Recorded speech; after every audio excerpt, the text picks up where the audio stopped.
Wonke amehlo aphezu kwakaNdunakulu we-Gauteng uPanyaza Lesufi njengombana ethula ikulumo yobunjalo besifunda. Abantu abanengi besifundesi balinde ukuthi ahlathulule ngendaba yegezi nokunikelwa kwabantu izenzelwa kilesisifunda. Sinombikiindaba wethu Ofentse Seitimo. Ofentse, siyakwamukela, ungakhe usihlathulele bona bunjani ubujamo nokuthi ziziphethe njani inhlangano zepolitiki?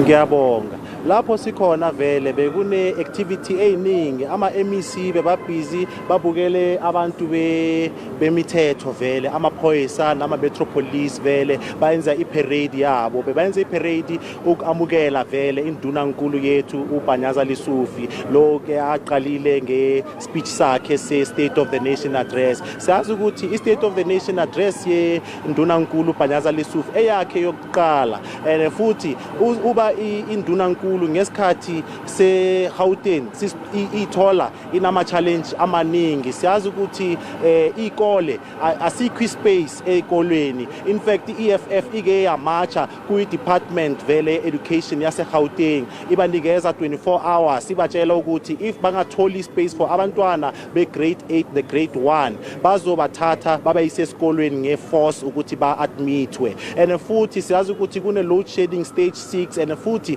kunama water cards. So kuzoba interesting ukubona ukuthi undunakulu uPanyaza Lesufi uzo prioritize ama challenges maphi. Usekaqalile ukukhuluma i-State of the Province address yakhe, so sizozwa vele afterwards sizonikeza ama reaction vele from ama MECs ukuthi bona bayizwe kanjani le State of the Province address. Uke washo futhi after ubukhabo po abulalwa after abductiwa abulalwa mamitha ne-family yabo Khabopo, uPremier Panyaza Lesufi uke washo ukuthi uzo make sure ukuthi abantu abahlala eprovince eGauteng bazofila safe. Ushilo ukuthi uzo allocate i-budget for ama drones and futhi kuzoba namaphoyisa amaningi vele we traffic police ukuthi nabo bayenza umsebenzi we community safety ukuthi kuphephe la eGauteng.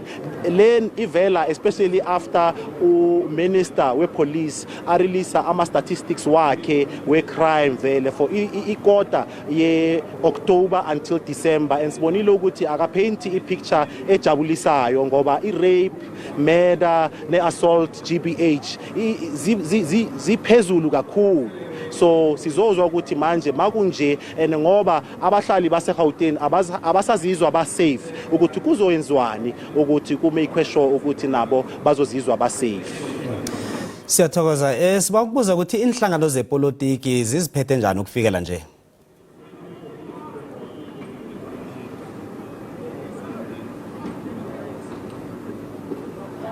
Ofentse? Ungaphinda lo mbuzo? Inhlangano zepolitiki ziziphethe njani ukufikela nje? Inhlangano zepolitiki sizwe nge-EFF vele last week njembe ngisho vele ukuthi bavele bastoma i-Department Education and basho futhi ukuthi uPanyaza uyi-extension vele ye-Cyril Ramaphosa, and sibonile ukuthi kwenzakalani vele mabe kune State of the Nation address. So siyabilayela ukuthi mhlawumbe kungaba i-disruption engaba khona vele namuhla ngoba basho ukuthi naye ufana no Cyril vele, and then i-ANC iyamsekela vele ukuthi ama policies wakhe bayazi ukuthi azothatha iGauteng as a province forward vele. So sikhulumisane ne-EFF, sikhulumisane ne-ANC, i-DA uyazi vele abazwani nama policies amanye azoza nawo vele because bona they are the opposition lana in the province of Gauteng.